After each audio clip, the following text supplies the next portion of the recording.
TBP news, आवाज तुमचा, साथ आमची। मराठा आरक्षणाचे नेते मनोज जरांगे पाटील उपोषणाला बसलेत। ओबीसी मधून आरक्षण द्यावे अशी त्यांची मागणी आहे। जोपर्यंत आरक्षण मिळणार नाही तोपर्यंत उपोषण न सोडण्याचा आक्रमक पवित्रा त्यांनी घेतलाय। उपोषणादरम्यान अन्न पाण्याचा त्याग केल्याने जरांगे पाटील यांची तब्येत खालावली आहे। त्यावरून सुप्रिया सुळेंनी सरकारवर निशाणा साधलाय।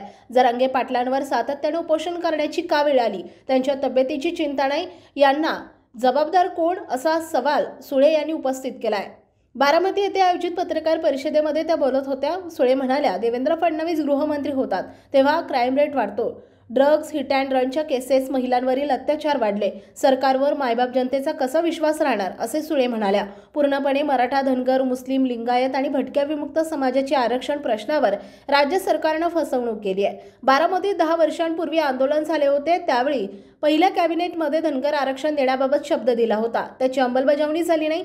मराठा समाजाच्या प्रत्येक आंदोलनाला मुख्यमंत्री स्वतः जातात, त्यानंतर देखील याबाबत निर्णय झालेला नाही।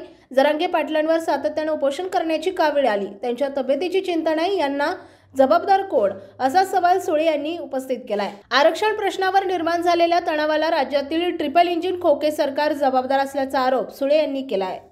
आपल्या भागातील महत्त्वाच्या